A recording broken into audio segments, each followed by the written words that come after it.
बेरमपुर मध्य प्रदेश की वादियों में बसा एक खूबसूरत गांव। लेकिन इस गांव में छिपे थे कुछ ऐसे भयानक रहस्य जिन्होंने उस सदी में निवास करने वाले साहसी लोगों के दिल में भी एक खौफ पैदा कर रखा था।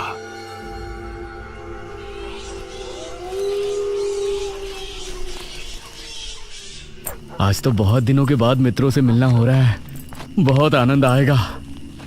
अरे मदन, कहाँ जा रहा है इस समय?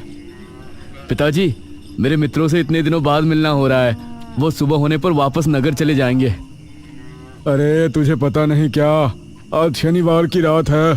आज के दिन निशिर मोलो गांव में घूमते हैं। पिताजी, चाहे निशिर मोलो आए या नरकासुर, मुझे आज मेरे मित्रों से मिलने से कोई नहीं रोक सकता। ठीक है, लेकिन ध्यान रहे, जैसे ही तुमको उनके कदमों की आहट सुनाई दे और उनका वो मंत्र जिसको वो दोहराते हुए आगे बढ़ते हैं, तो उन्हें बिना देखे किसी ऐसी जगह छिप जाना जहां से ना वो तुमको देख सके ना तुम उनको। और जब तक उनकी आवाज आना बंद ना हो जाए उनके सामने नहीं आना। वो 4 भयानक आदमी होते हैं जो अपने कंधों पर एक ताबूत को उठाए होते हैं, और अगर कोई उन्हें देख ले तो वो जिंदा नहीं बचता। मुझे पता है पिताजी, अब मैं चलता हूँ। यह कहकर मदन घर से निकल गया, लेकिन उसके पिता के चेहरे पर उसकी फिक्र साफ नजर आ रही थी। निशिर मोलो आ जाएंगे और साथ ले जाएंगे। ऐसा लगता है कि हमारे गांव के लोग अभी भी दूसरी सदी में जी रहे हैं। वो तेज तेज कदमों के साथ आगे बढ़ रहा था। कुछ देर बाद उसे जंगल की तरफ एक पगडंडी वाला रास्ता नजर आया। यहां से जाऊंगा तो जल्दी पहुंच जाऊंगा, यहीं से आगे बढ़ता हूं। बिना ज्यादा सोचे वो जंगल के अंदर बने उस पगडंडी वाले रास्ते पर आगे बढ़ गया।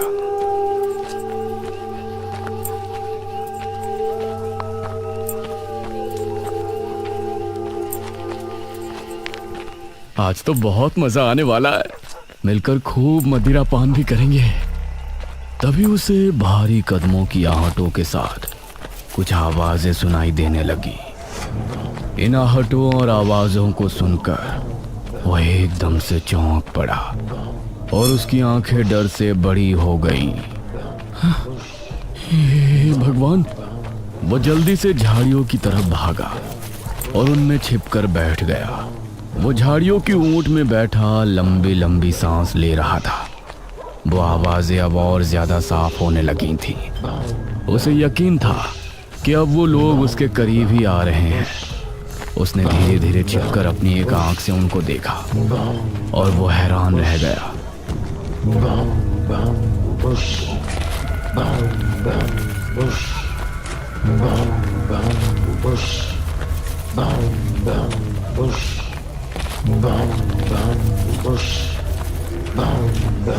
हे भगवान, मैंने इन्हें देख लिया। हाँ। मदन पूरी तरह से झाड़ियों में छिप गया और कुछ देर अपनी सांस तक रोके वहां छिपा रहा। फिर उसने धीरे से झांक कर देखा तो अब वो लोग कहीं नजर नहीं आ रहे थे। हाँ, लगता है चले गए। वो वहां से निकला और दोनों तरफ देखा तो वहां कोई नजर नहीं आया। हाँ, शुक्र है भगवान। उसने एक कदम बढ़ाया ही था कि तभी उसे फिर से वही आवाजें अपने ठीक पीछे से सुनाई देने लगी। उसने एक झटके से पलट कर देखा तो वो चारों ताबूत वाले शख्स ठीक उसके पीछे खड़े थे।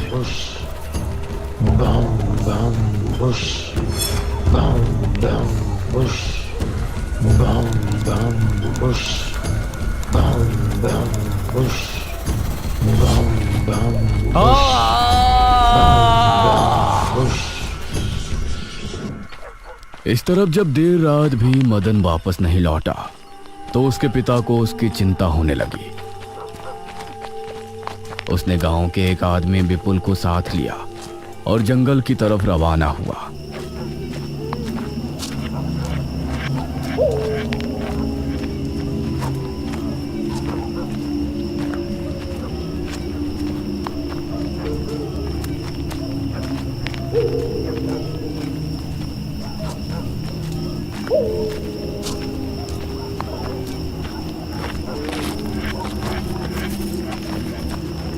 काफी देर बाद एक बरगद के पेड़ के पास जाकर उनके कदम रुक गए और आंखें खौफ से फट पड़ी। उन्होंने मदन को रहस्यमयी परिस्थिति में पाया। उसके चेहरे पर डर और आंखों में खौफ ऐसा नजर आ रहा था कि जैसे उसने हादसे से पहले बहुत ही भयानक मंजर देखा हो।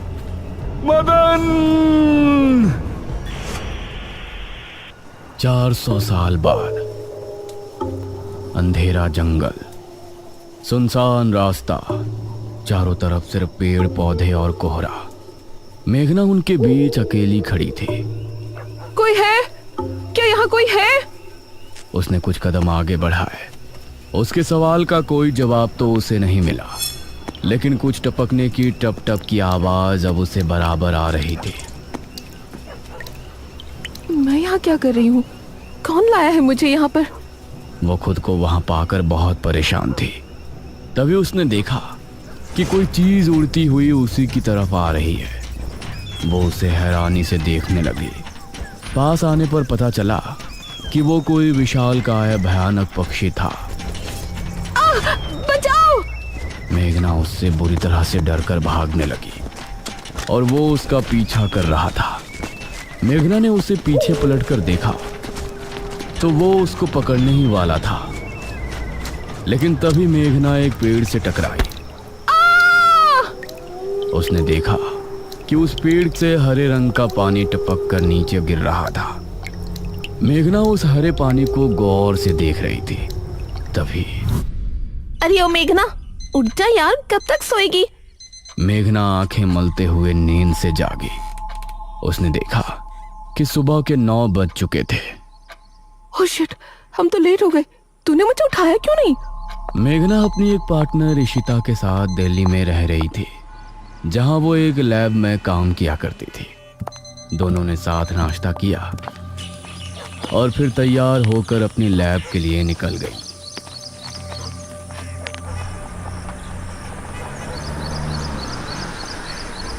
तेरा ऑमलेट खा खा कर मेरा पेट खराब हो चुका है। रोजाना कच्चा ही बना कर दे देती है। शुक्र मना कि कच्चा भी खाने को मिल तो रहा है। तेरे भरोसे रहेंगे तो वो भी नहीं मिलने वाला। सोकर ही 9 बजे उठती है।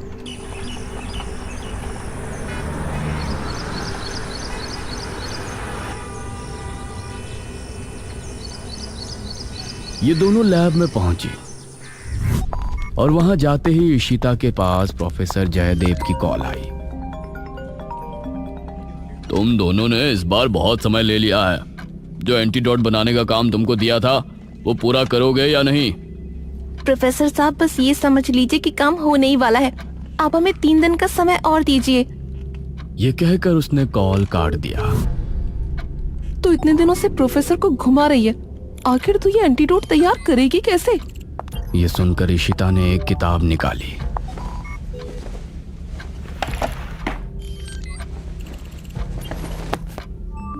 यार देख ये किताब, इसमें बहुत से ऐसे लिक्विड के बारे में लिखा है जिनकी कहानी पुरानी दंत कथाओं और लोक कथाओं से जुड़ी है। तो तू कहना क्या चाहती है? मुझे इस किताब में बहुत ही अनोखे लिक्विड के बारे में पता चला है, जिसे मृत्युंजय अमृत कहते हैं। हम उस लिक्विड का टेस्ट करेंगे और अगर वो हमारे काम का निकला तो उसे यूज भी कर सकते हैं। मृत्युंजय अमृत? देख, मैं तेरे साथ कहीं नहीं जाने वाली हूँ। ये सब बातें बकवास होती हैं। अरे देख तो सही, इस पेड़ से हर पूर्णमासी की रात ये हरा लिक्विड टपकता है। तभी मेघना ने देखा कि उस पन्ने पर किसी मृत्युंजय अमृत के बारे में लिखा था और उसमें ठीक वही पेड़ दिखाया गया था जो मेघना रोजाना अपने सपने में देखा करती थी। मतलब उस हरे पानी की बात ही इस किताब में लिखी थी। हे भगवान, क्यों हिला डाला ना, है ना इंटरेस्टिंग? मेघना ने कुछ सोचा और फिर जवाब दिया, हाँ तो हम दोनों कल ही बीरमपुर गांव के लिए निकलते हैं।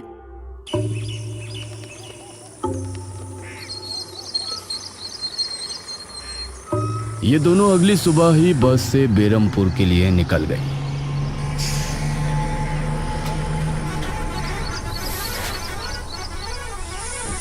वैसे एक बात बता, तू मेरे साथ वहां जाने के लिए एक ही बार में कैसे राजी हो गई? मेघना ने सच को छिपाते हुए कहा, ऐसी अनोखी चीज देखने के बाद भला कौन नहीं होगा जो इसको देखना नहीं चाहेगा? ओहो, ये हुई ना बात। मैंने तुझे पार्टनर बनाकर कोई गलती नहीं की।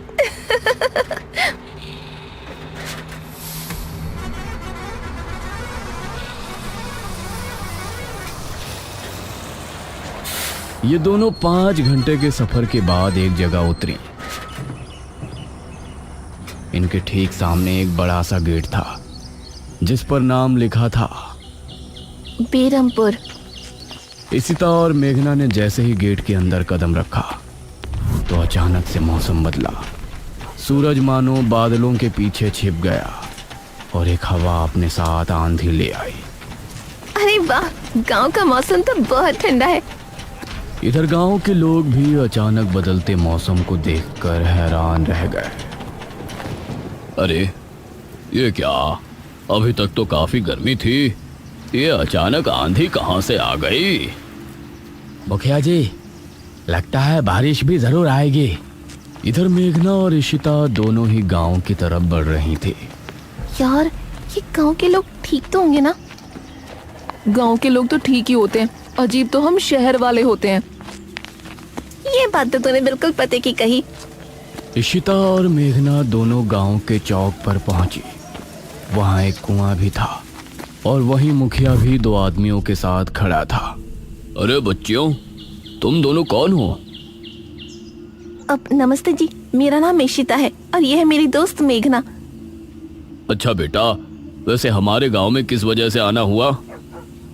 वो असल में वो अंकल, हम लोगों को अपनी स्टडी के लिए 5 गांवों के बारे में लिखना है, इसलिए हम लोग यहाँ आए हैं। इसके बाद और 4 गांवों में जाएंगे। ओह अच्छा, फिर तो ठीक है बच्चों, हम तुम्हारी जितनी हो सके उतनी मदद करेंगे। जी अंकल, क्या हमें यहाँ कुछ दिन के लिए रहने के लिए कोई घर मिलेगा किराए पर? अरे बच्चों, तुमको किराए की घर की क्या जरूरत है? तुम दोनों जब तक चाहो मेरे ही घर में रह सकती हो। ठकुराइन वैसे भी लड़कियों से बहुत प्यार करती है। जी शुक्रिया अंकल।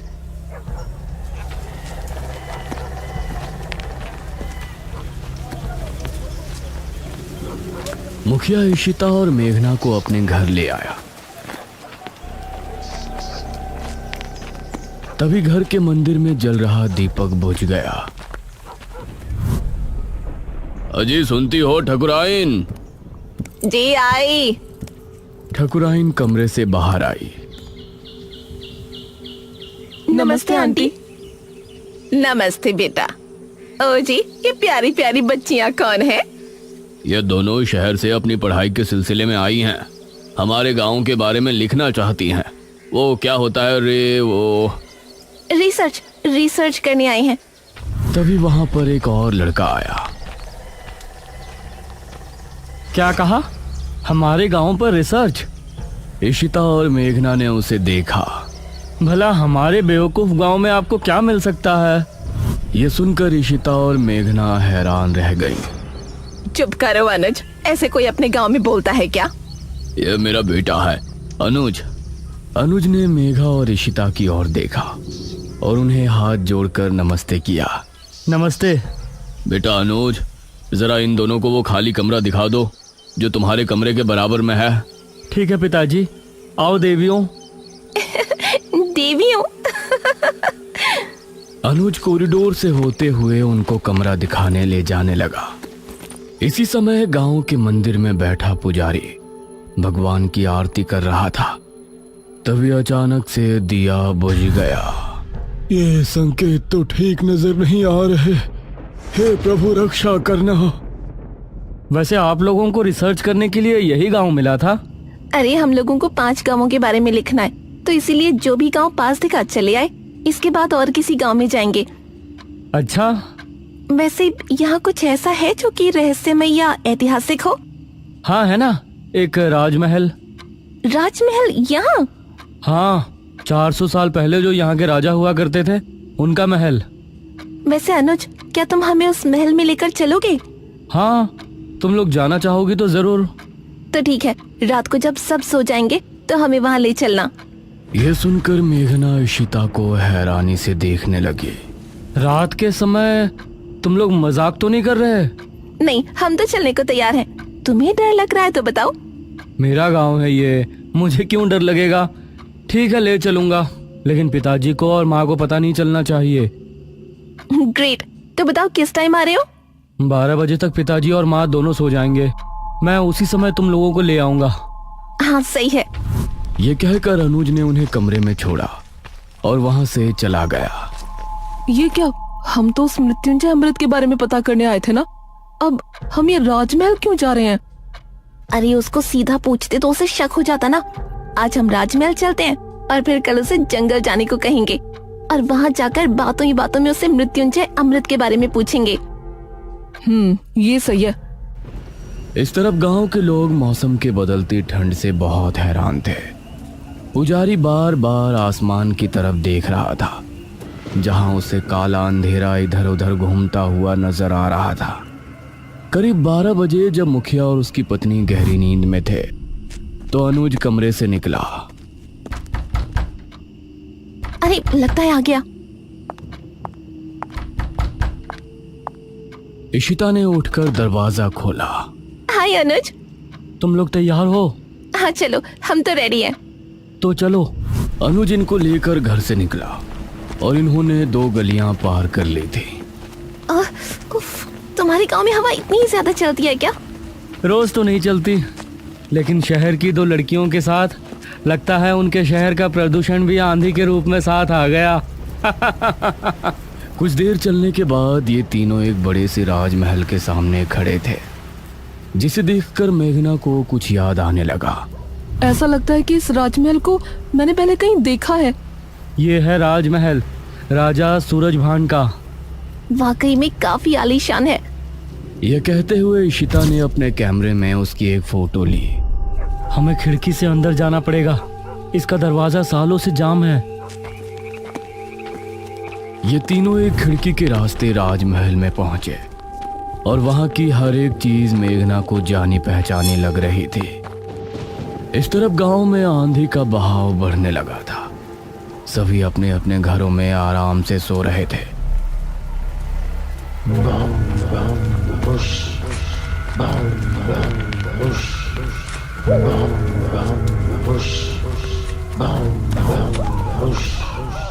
अरे ये आवाज तो निशिर मोलो। गांव के सभी लोगों के दिलों में खौफ उतर आया। उसी समय मुखिया के कमरे में गांव का पुजारी हड़बड़ाता हुआ पहुंचा। मुखिया जी उठिए। मुखिया चौंकता हुआ नींद से जागा। क्या हुआ पुजारी जी, इतनी रात में आप?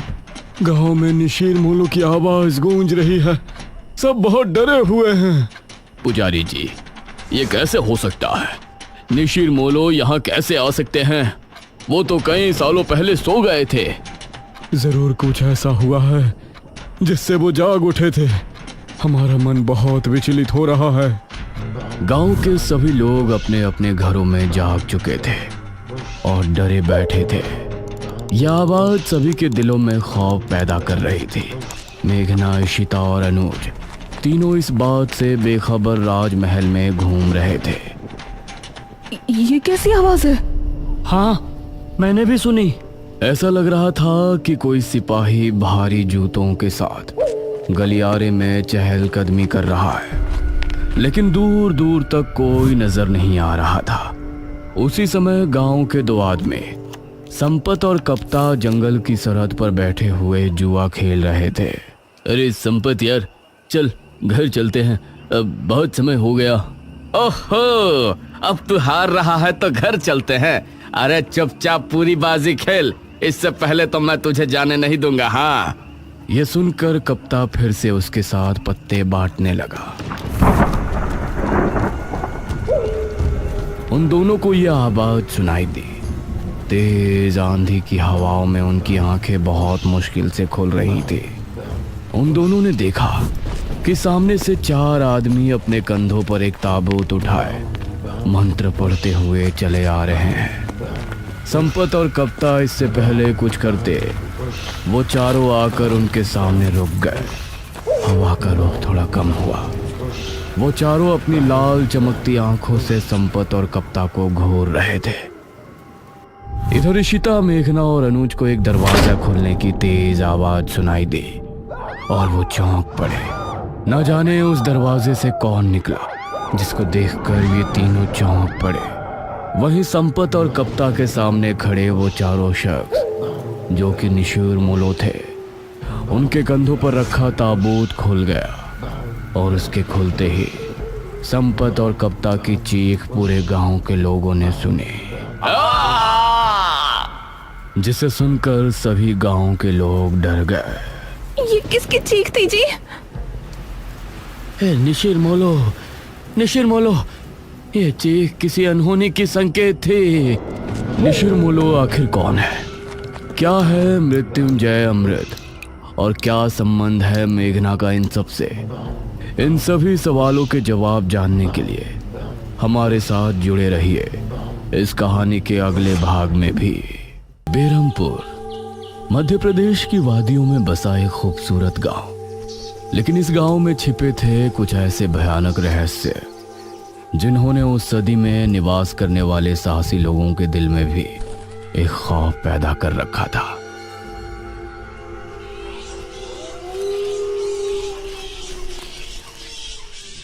आज तो बहुत दिनों के बाद मित्रों से मिलना हो रहा है, बहुत आनंद आएगा। अरे मदन, कहाँ जा रहा है इस समय? पिताजी, मेरे मित्रों से इतने दिनों बाद मिलना हो रहा है। वो सुबह होने पर वापस नगर चले जाएंगे। अरे तुझे पता नहीं क्या, आज शनिवार की रात है। आज के दिन निशिर मोलो गांव में घूमते हैं। पिताजी, चाहे निशिर मोलो आए या नरकासुर, मुझे आज मेरे मित्रों से मिलने से कोई नहीं रोक सकता। ठीक है, लेकिन ध्यान रहे, जैसे ही तुमको उनके कदमों की आहट सुनाई दे और उनका वो मंत्र जिसको वो दोहराते हुए आगे बढ़ते हैं, तो उन्हें बिना देखे किसी ऐसी जगह छिप जाना जहां से ना वो तुमको देख सके ना तुम उनको। और जब तक उनकी आवाज आना बंद ना हो जाए उनके सामने नहीं आना। वो 4 भयानक आदमी होते हैं जो अपने कंधों पर एक ताबूत को उठाए होते हैं, और अगर कोई उन्हें देख ले तो वो जिंदा नहीं बचता। मुझे पता है पिताजी, अब मैं चलता हूँ। यह कहकर मदन घर से निकल गया, लेकिन उसके पिता के चेहरे पर उसकी फिक्र साफ नजर आ रही थी। निशिर मोलो आ जाएंगे और साथ ले जाएंगे। ऐसा लगता है कि हमारे गांव के लोग अभी भी दूसरी सदी में जी रहे हैं। वो तेज तेज कदमों के साथ आगे बढ़ रहा था। कुछ देर बाद उसे जंगल की तरफ एक पगडंडी वाला रास्ता नजर आया। यहां से जाऊंगा तो जल्दी पहुंच जाऊंगा, यहीं से आगे बढ़ता हूँ। बिना ज्यादा सोचे वो जंगल के अंदर बने उस पगडंडी वाले रास्ते पर आगे बढ़ गया।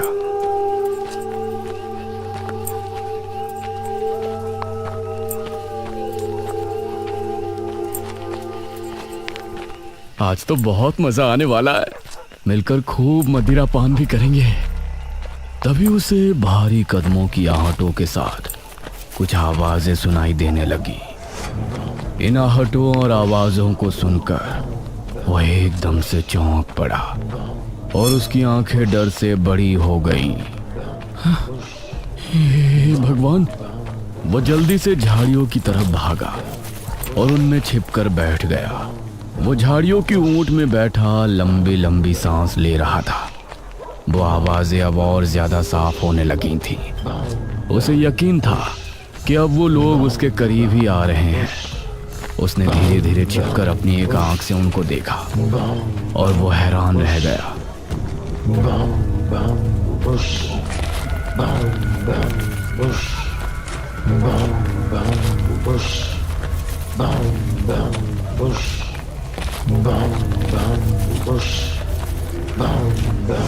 हे भगवान, मैंने इन्हें देख लिया। हाँ। मदन पूरी तरह से झाड़ियों में छिप गया और कुछ देर अपनी सांस तक रोके वहां छिपा रहा। फिर उसने धीरे से झांक कर देखा तो अब वो लोग कहीं नजर नहीं आ रहे थे। हाँ, लगता है चले गए। वो वहां से निकला और दोनों तरफ देखा तो वहां कोई नजर नहीं आया। हाँ, शुक्र है भगवान। उसने एक कदम बढ़ाया ही था कि तभी उसे फिर से वही आवाजें अपने ठीक पीछे से सुनाई देने लगी। उसने एक झटके से पलट कर देखा तो वो चारों ताबूत वाले शख्स ठीक उसके पीछे खड़े थे।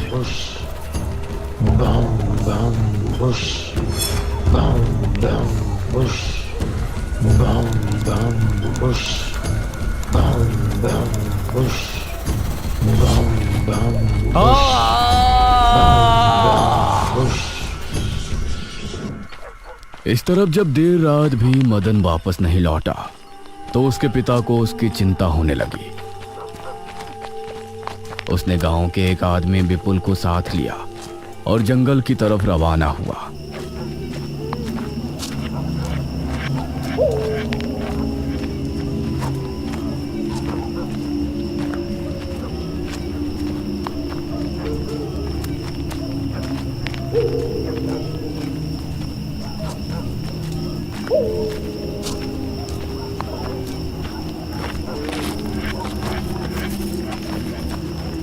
काफी देर बाद एक बरगद के पेड़ के पास जाकर उनके कदम रुक गए और आंखें खौफ से फट पड़ी। उन्होंने मदन को रहस्यमयी परिस्थिति में पाया।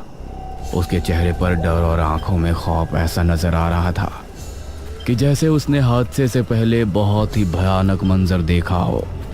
मदन!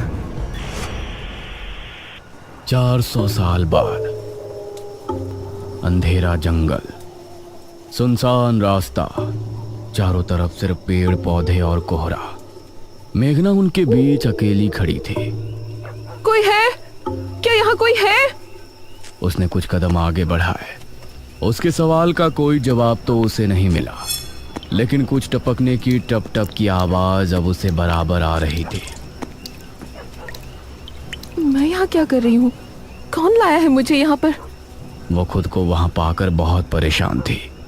तभी उसने देखा कि कोई चीज उड़ती हुई उसी की तरफ आ रही है। वो उसे हैरानी से देखने लगी। पास आने पर पता चला कि वो कोई विशालकाय भयानक पक्षी था। बचाओ! मेघना उससे बुरी तरह से डरकर भागने लगी और वो उसका पीछा कर रहा था। मेघना ने उसे पीछे पलटकर देखा तो वो उसको पकड़ने ही वाला था, लेकिन तभी मेघना एक पेड़ से टकराई। उसने देखा कि उस पेड़ से हरे रंग का पानी टपक कर नीचे गिर रहा था। मेघना उस हरे पानी को गौर से देख रही थी। तभी अरे ओ मेघना, उठ जा यार, कब तक सोएगी? मेघना आंखें मलते हुए नींद से जागी। उसने देखा कि सुबह के 9 बज चुके थे। ओह शिट, हम तो लेट हो गए। तूने मुझे उठाया क्यों नहीं? मेघना अपनी एक पार्टनर ईशिता के साथ दिल्ली में रह रही थी, जहां वो एक लैब में काम किया करती थी। दोनों ने साथ नाश्ता किया और फिर तैयार होकर अपनी लैब के लिए निकल गई।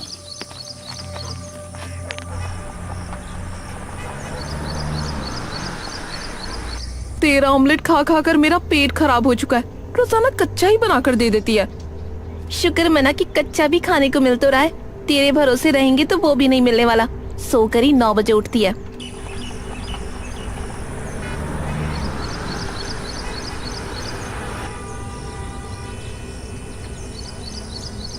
ये दोनों लैब में पहुंची और वहां जाते ही ईशिता के पास प्रोफेसर जयदेव की कॉल आई। तुम दोनों ने इस बार बहुत समय ले लिया है। जो एंटीडोट बनाने का काम तुमको दिया था वो पूरा करोगे या नहीं? प्रोफेसर साहब, बस ये समझ लीजिए कि काम होने ही वाला है। आप हमें 3 दिन का समय और दीजिए। ये कहकर उसने कॉल काट दिया। तो इतने दिनों से प्रोफेसर को घुमा रही है, आखिर तू ये एंटीडोट तैयार करेगी कैसे? ये सुनकर ईशिता ने एक किताब निकाली।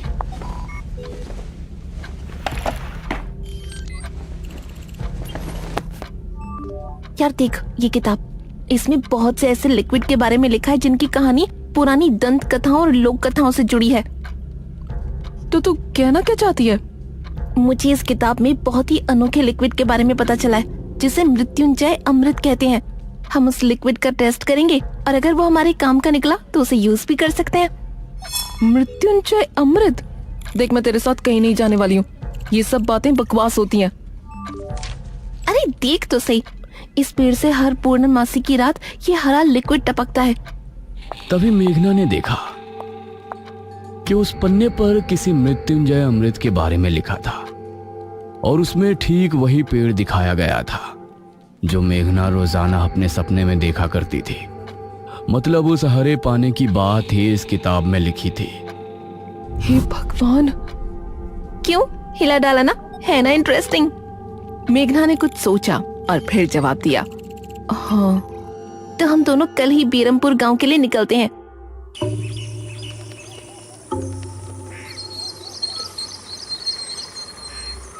ये दोनों अगली सुबह ही बस से बेरमपुर के लिए निकल गई।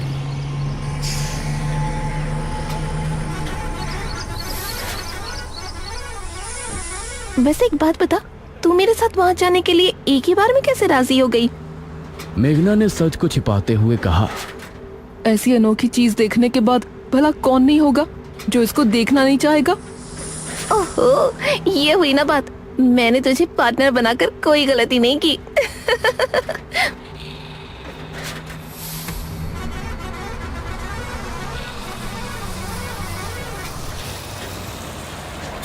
ये दोनों 5 घंटे के सफर के बाद एक जगह उतरी। इनके ठीक सामने एक बड़ा सा गेट था जिस पर नाम लिखा था बेरमपुर। इसिता और मेघना ने जैसे ही गेट के अंदर कदम रखा तो अचानक से मौसम बदला।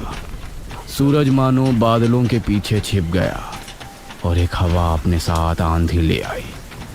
अरे वाह, गांव का मौसम तो बहुत ठंडा है। इधर गांव के लोग भी अचानक बदलते मौसम को देखकर हैरान रह गए।